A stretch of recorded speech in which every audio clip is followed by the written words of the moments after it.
الرحمن الرحيم الحمد لله رب العالمين اللهم صل وسلم على سيدنا محمد وعلى آله وصحبه أجمعين نوينا تعلم وتعليم النفع والانتفاع وتذكر وتذكير الإفادة والاستفادة وحث على تمسك بكتاب الله بسنة رسوله صلى الله عليه وصحبه وسلم ودلالة على الهدى والخير ابتغاء وجه الله مرضاته وقربه وثوابه سبحانه وتعالى اللهم يا من مقاليد الأمور كلها بيده وإليه يرجو الأمر كله يا فتاح يا عليم افتح علينا وعلى أهلنا فتحا قريبا يا فتاح يا عليم اللهم ارزقنا علما لدنيا ومشربا صافي الهني يا وهاب يا غني يا وهاب يا غني يا وهاب يا غني. أما بعد، فصل الجمع بين صلاتين. أسباب الجمع ثلاثة: الأول السفر تقديما وتأخيرا، الثاني المطر تقديما فقط، والثاني المرض تقديما وتأخيرا. مسائل في الجمع: أيهما أفضل، الجمع أو تركه؟ الأفضل ترك الجمع خروجا من خلاف من لم يجز الجمع كالإمام أبي حنيفة إلا في 4 حالات فالجمع أفضل.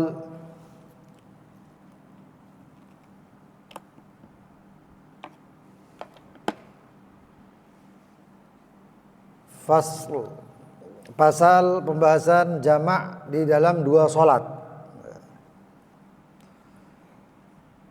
Ini termasuk salah satu keringanan dari syariat, karena terkadang kita ini menganggap jamak itu cuman perjalanan saja, tapi ternyata luas sekali jamak itu. Ternyata jamak luas sekali. Namun diringkas oleh para ulama menjadi 3 keadaan penyebab daripada orang boleh melakukan jamak.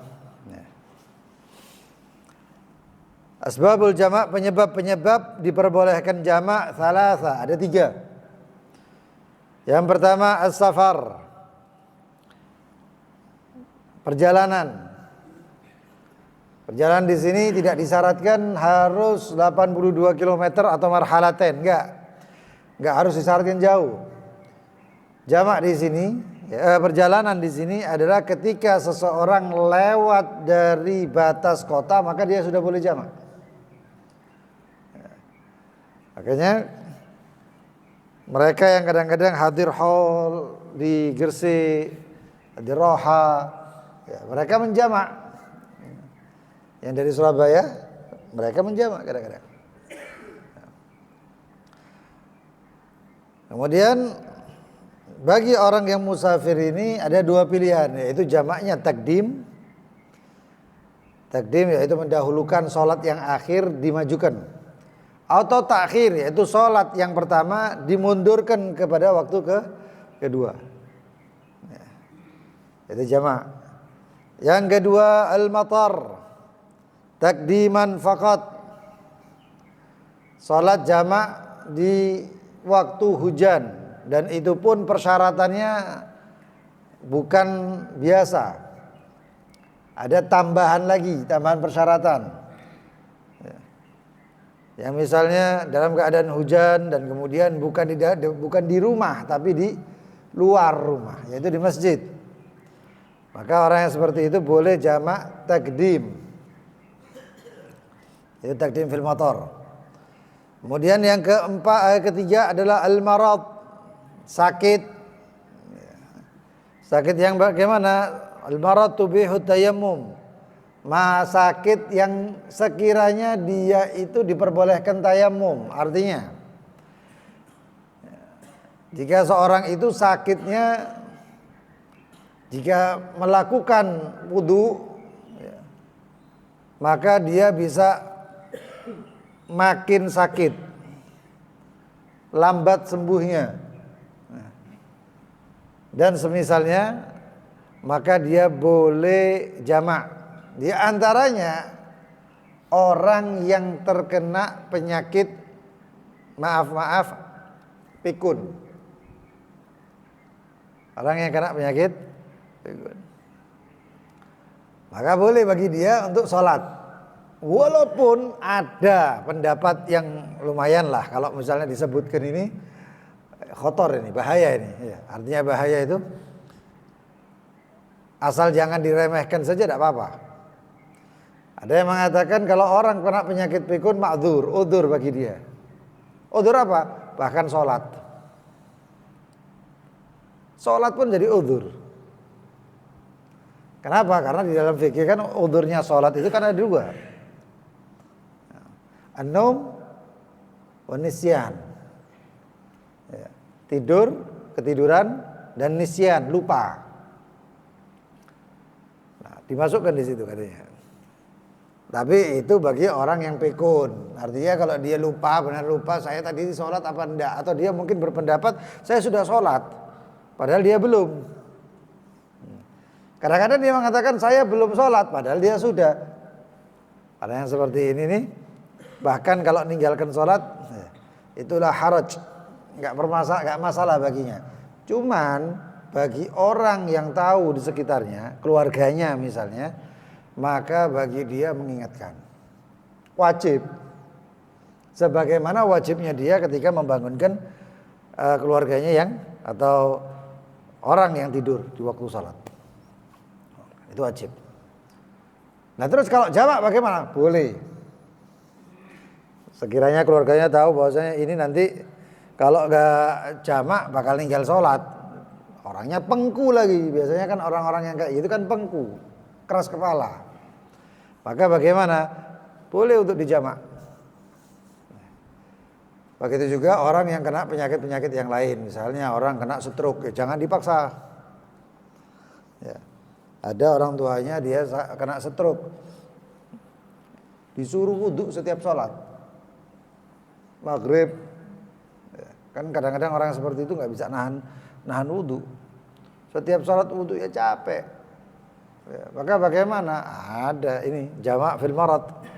Ya, jamak di marad.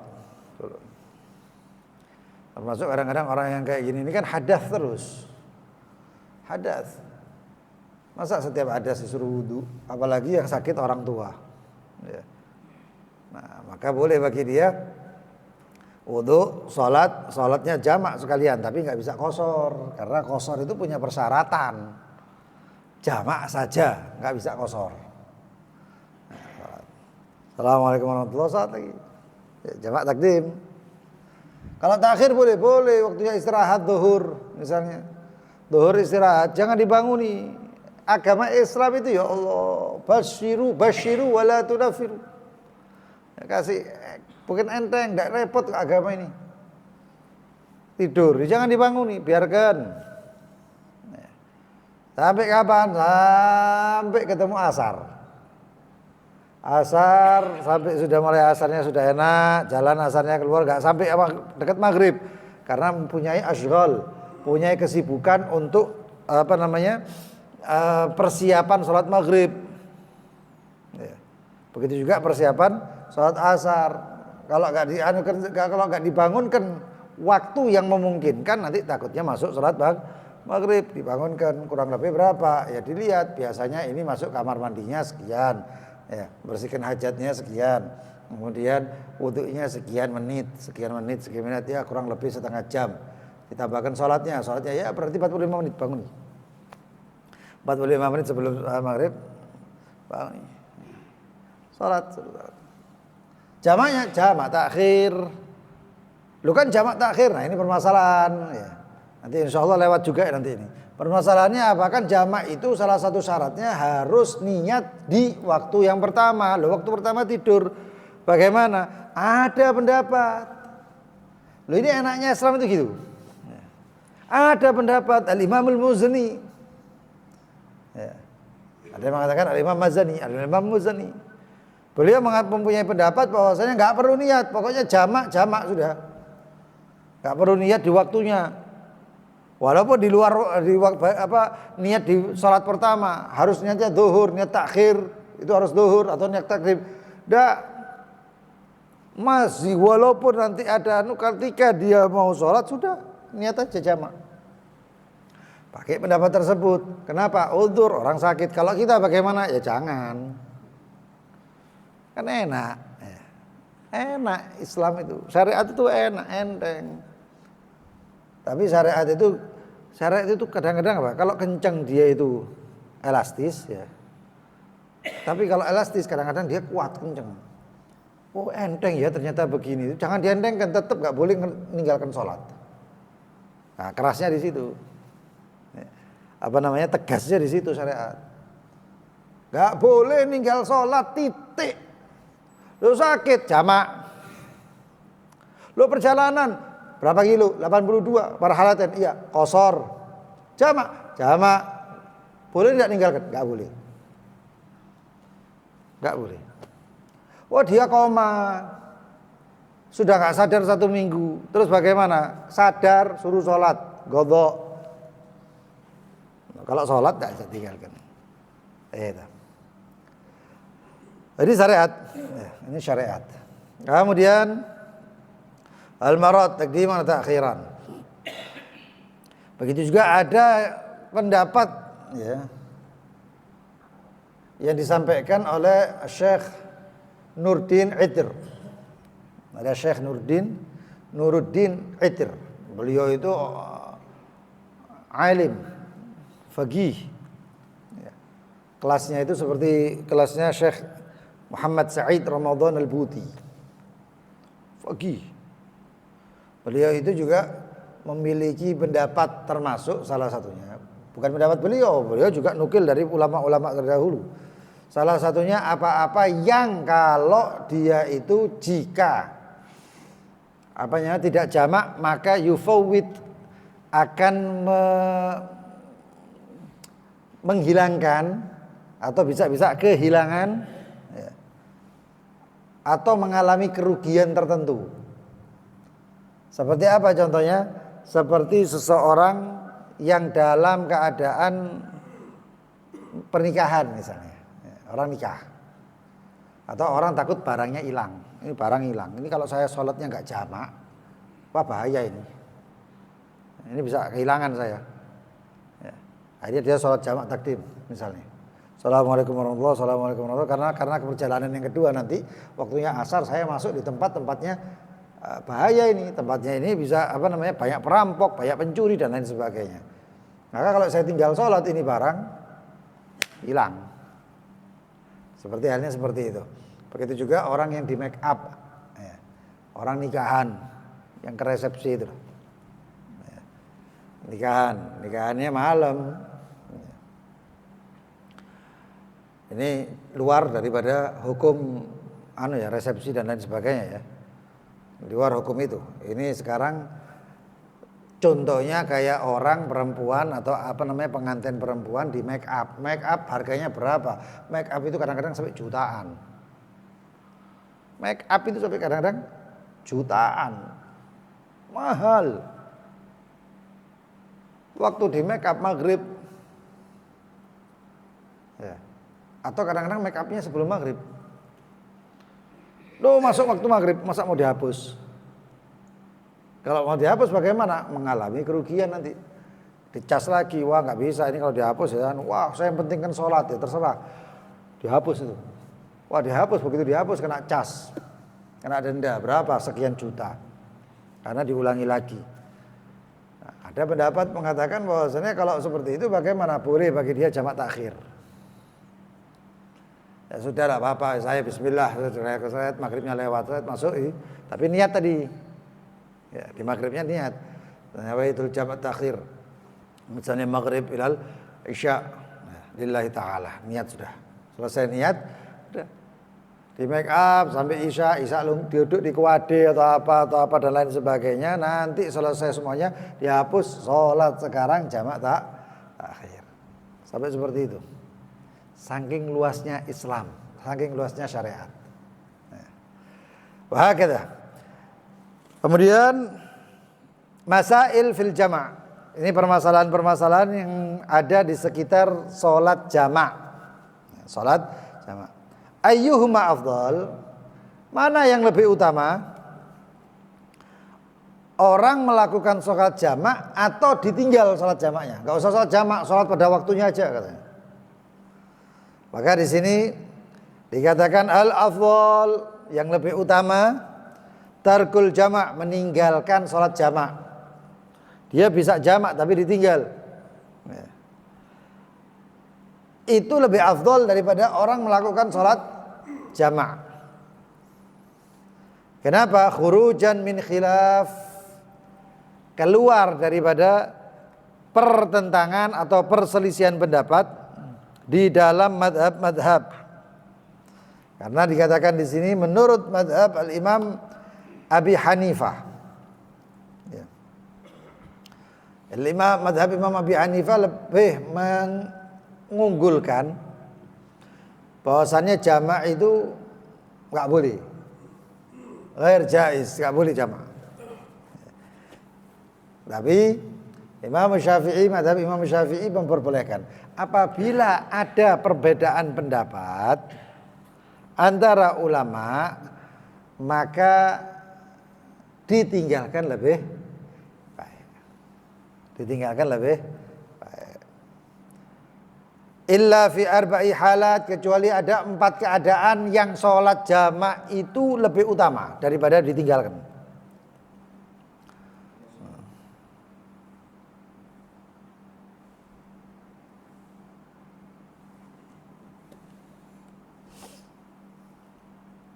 Wahia, kapan itu jamak lebih afdal?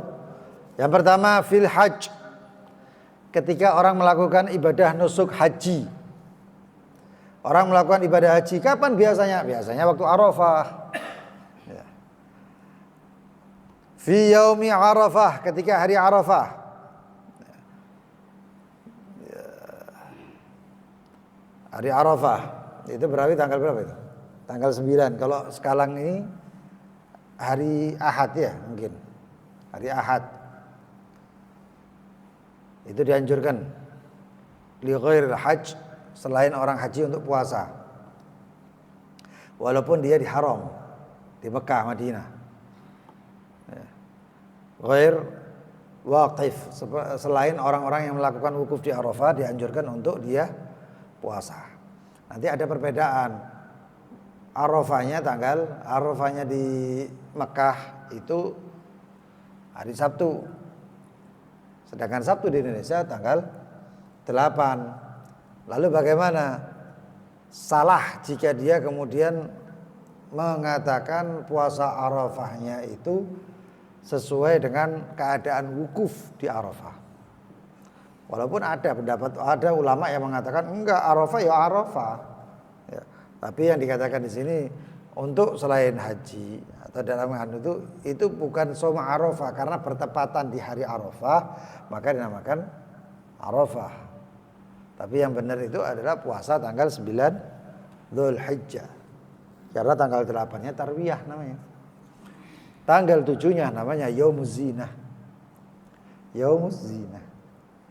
Nah, Yaumuz Zinah ini ada kebiasaan para salafun salih, itu namanya madad matla'il hatab. Madad matla'il hatab. Apa itu madad matla'il hatab, atau biasanya disingkat matla'il hatab katanya. Matla'il hatab itu kebiasaan para salafun salih tanggal 7 Dzulhijjah itu naik ke gunung atau kemana untuk mengumpulkan kayu bakar supaya dipakai di hari Aidun Nahar tanggal 10 Dzulhijjah. Dan itu ya, itu terus sampai sekarang. Kebiasaan itu dilakukan terus-menerus sampai sekarang. Di Indonesia tidak ada. Nah, tapi itu kebanyakan di daerah di Hadramut. Nah, matla'il hatab ini namanya Yaum Zinah. Yaum Zinah itu termasuk hari-hari yang Allah Subhanahu wa taala tidak menolak doanya hamba. Cuman yang luar biasa, matla'il hatab tanggal 7 atau Yaum Zinah itu mereka nggak puasa. Kalau yang puasa Muharram atau puasa Syahrul Hurum, hari-hari Hurum puasa. Tapi kalau yang enggak masalah, karena biasanya masuk puasanya tarwiyah tanggal 8-nya. Apa yang dilakukan mereka? Mengumpulkan kayu bakar. Tapi sekarang sudah nggak pakai kayu bakar, pakainya LPG. Ya nggak mungkin ngumpul LPG. Ya. Lalu terus bagaimana? Ya mereka melangsungkan ini terus, ini juga material hatab ini dengan cara mereka duduk samar, ngobrol. Samar di sini itu duduk malam. Ya. Ngobrol malam-malam hari, bukan samar yang pakai gambus dan lain sebagainya, enggak. Walaupun ada nanti itu yang pakai marawis dan lain sebagainya. Tapi mereka duduk silaturahmi dan lain sebagainya. Dianggap hari-hari, makanya namanya Yaumuz Zinah. Yaumuz Zinah. 7 Yaumuz Zinah, 8 Tarwiyah, 9 Arafah. Jadi Arafah ini nanti saat siang harinya ada yang namanya ta'rif. Ta'rif itu apa? Tashbih biman waqafa fi Arafah. Menyerupai orang yang wukuf di Arafah. Ini dilakukan oleh para sahabat, sebagian, bukan semuanya.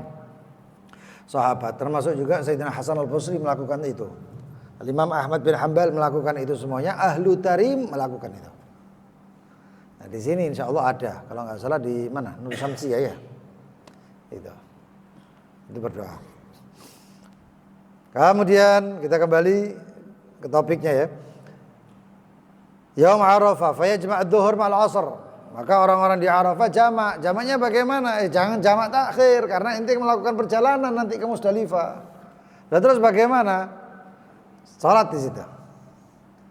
Jamak takdim, zuhur, asar. Zuhur sama asar. Setelah itu baru jalan. Dan selain di Arafah, wa fi Musdalifah. Fayajma'ul maghrib, maka di Musdalifah jamaknya maghrib sama isya takhiran. Kalau sudah ke Musdalifah takhiran, sampai kesal-kesalnya dan lain sebagainya, ya. Setelah itu boleh istirahat. Itu yang pertama, jamak afdal di situ. Yang kedua adalah jamak afdal liman syakka fi dalil jawazil jamak. Bagi orang yang ragu, boleh enggak jamak ini ya? Dalilnya apa ya kira-kira ya? Sudah tahu dalilnya tapi masih meragukan. Oh, jangan-jangan dalilnya ini dhaif, jangan-jangan dalilnya sudah jamak kata. Kenapa? Untuk membuat atau mendidik daripada nafs. Hawa nafsunya itu. Ada orang yang cengkal sama syariat, padahal syariat memperbolehkan dia membuat dirinya susah sendiri. Pokoknya aku tidak gelem. Nah kalau kayak gini nih enggak harus itu. Itu didikan. Ada satu orang datang ke Imamul Haddad, Imam Abdullah bin Ali al-Haddad, seorang tamu. Imamul Haddad ini bukan orang biasa, alim luar biasa. Hampir sampai dalam manaqibnya Imamul Haddad tidak ada satupun kitab di Hadramut kecuali kalau enggak beliau baca, beliau pernah dibacakan di hadapannya, atau kalau enggak beliau pernah mendengar daripada bagian kitab tersebut. Tidak satupun kitab di Hadramut. Hadramut gudangnya wali, gudangnya para ulama. Kitab-kitab jarang pun banyak di situ. Yang jarang loh, bukan yang anu. Satu orang tadi datang ke Imamul Haddad, bertamu. Adatnya Imamul Haddad diberi makan. Enggak taunya tamu tersebut ngomong, "Ana shaim ya Imam, saya puasa." Kul. Karena Imamul Haddad itu salah satunya mengatakan madaduna fi ta'amina. Madad kami itu ada di dalam makanan-makanan kami. Jadi enggak jarang orang itu kalau sampai di tempatnya Imamul Haddad ya, itu minum atau makan niatnya luar biasa, niat itu syifa, sembuh dan lain sebagainya. Akhirnya orang tersebut disuruh membatalkan puasanya oleh Imamul Haddad. Qul walakal ajr yaum, katanya. Kata Imamul Haddad, makan kamu dapat pahala insyaallah sehari. Imamul Haddad ngomong gitu itu bukan dari tabajuhnya, bangga bahwasanya beliau wali, atau mukasyafahnya, atau enggak, ilmunya begitu. Ya, dianjurkan untuk ditinggalkan. Nah, kemudian orang tadi cengkal, la kul walakal ajr usbu', katanya. Makan kamu dapat nanti insyaallah pahala seminggu, katanya. Enggak. Kul walakal ajr syahr. Cengkal, keras kepala orang tadi. Enggak. Kul walakal ajr dahr, katanya. Makan kamu dapat pahala setahun, Karena ada yang namanya puasa dahar. Mungkin orang tersebut sedang puasa itu yang fadilahnya puasa dahar atau puasa setahun, seperti puasa-puasa Arafah ini, puasa-puasa hurum ini. Begitu juga seperti puasa Asyura, ya, yang mengampuni dosa setahun dan lain sebagainya. Orang tadi cengkal, tetap gak mau. Oh, ini datang ini orang maaf, orang bahlul, tapi cengkal, keras kepala. Apa kata Imam Al-Haddad? Sum walaysa lakal ajr. Puasa tapi kamu gak dapat pahala. Loh kenapa? Karena puasanya itu bukan untuk mendidik hawa nafsu, tapi malah mengikuti hawa nafsu ya. Ini pernah terjadi kepada satu orang. Datang satu orang, namanya Hazin. Namanya Hazin. Hazin itu artinya sedih. Datang kepada Rasulullah SAW ngomong, ditanya, siapa namamu? Man anta? Masmuka? Kata Rasulullah. Dia mengatakan, ana hazin ya Rasulullah. Ana hazin ya Rasulullah. Rasulullah SAW gak senang. Dijawab oleh Rasulullah, la bal anta sahal, katanya. Jangan kau bukan hazin, tapi kau sahal. Sahal. Kan ada itu, Marga bin Sahal, ya. Atau ada kiai dulu, kiai Rais Surya NU, Kiai Sahal Mahfud. Sahal. Tapi kata dia apa? Lam ughayyir isman sammanihi abi, gitu. Saya enggak akan rubah namanya yang dikasih nama orang tua saya ya Rasulullah. Ini nama dikasih bapak saya enggak mau merubah. Apa kata? Dibiarkan sama Rasulullah. Oh, cengkal ya wis. Karena keras kepala, enggak usah diladeni. Kalau ini caranya Rasulullah juga, enggak usah dilayani orang cengkal. Perawi kisah ini mengatakan walam yazal hazinan hatta mat. Orang tersebut kehidupannya susah terus, sedih terus sampai mati. Kenapa? Karena namanya hazin, sedih. Nah, ini keras kepala. Nah, kalau seperti ini juga ketika jamak, kalau orangnya keras kepala ya sudah, lakukan jamak, lawan hawa nafsu. Gitu. Yang ketiga adalah liman wajada fi nafsihi karahiyatul jamak. Orang yang enggak senang jamak, untuk melawan nafsunya, lakukan sholat jamak.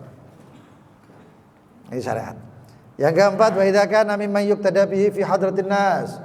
Untuk orang yang digugu, yang ditiru, yang diteladani.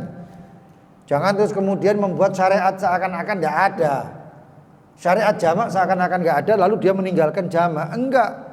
Orang itu kadang-kadang melihat, lu Habib fulan, Ustadz fulan, Kiai fulan, ulama fulan, alim fulan, wali fulan, dia ternyata sekarang sholat jamak, ngikut orang awam.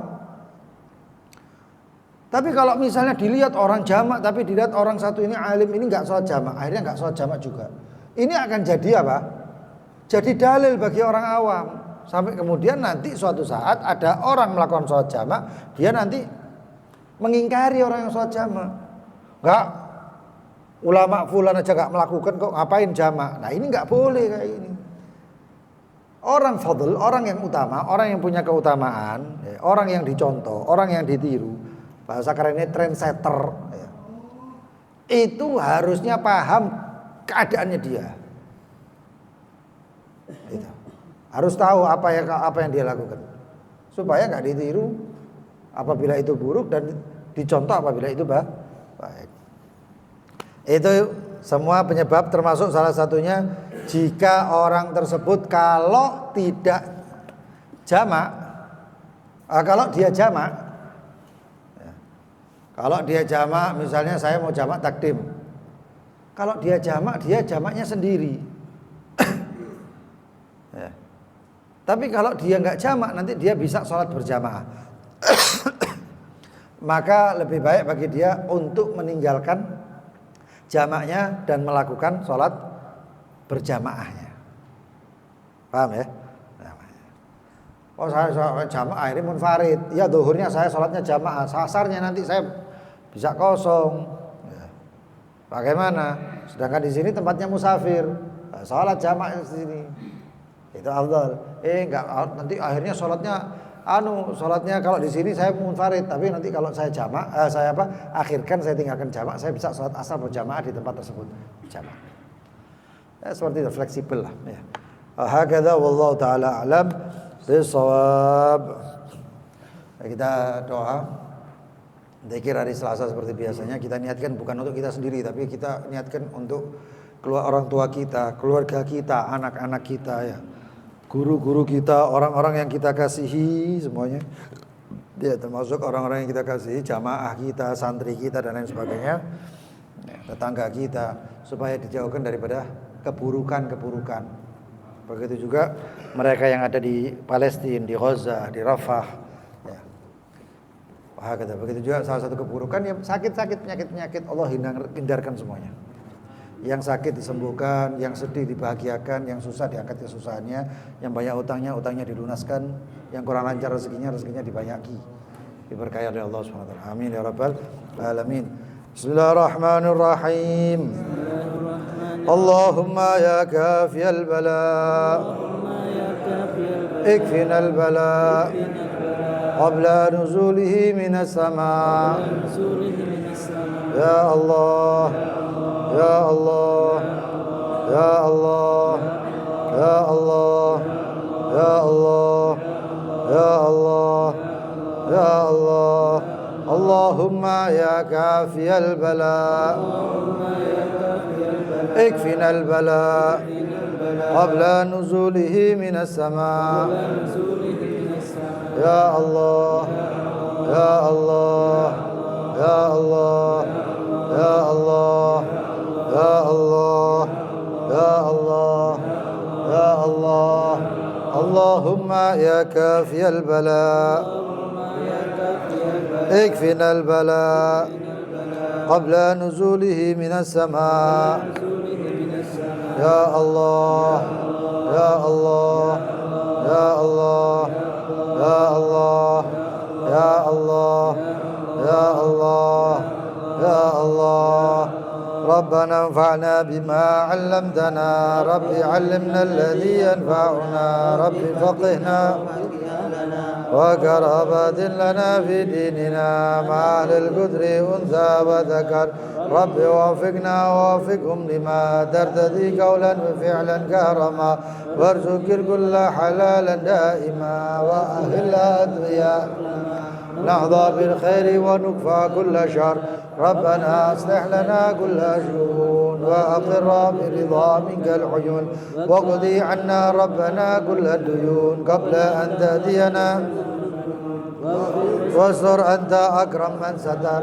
وصلاة الله تغشى المصطفى من إلى الحق دعانا، بكتاب فيه للناس الشفاء، وعلى الآل الكرام شرفاء. اللهم اهدنا بهداك ولا تولنا وليا سواك، ولا تجعلنا ممن خالف أمرك وعصى. وحسبنا الله ونعم الوكيل، ولا حول ولا قوة إلا بالله العلي العظيم. وصلى الله على سيدنا محمد وآله وصحبه وسلم. يا ربنا اعترفنا بأننا وأننا أشرفنا على لظى أشرفنا، سل كل حوبة، واستر لنا الأوراد وآمن الرواد، واغفر لوالدينا ربي ومولودينا، والآل والإخوان وسائر الخلان، وكل ذي محبة أو ذرة مصروفة، والمسلمين أجمعين. آمين يا ربي أسمع. وجلا وجودا منا، لا باكتساب منا، بالمصطفى رسولي نهدى بكل سوري. صلى الله وسلم ربي وعليه أدى الحمد، وآله وصحبه زيادة سسري. والحمد للإله في بدء ودن. سبحانك اللهم وبحمدك أشهد أن لا إله إلا أنت أستغفرك وأتوب إليك. اللهم صل على سيدنا محمد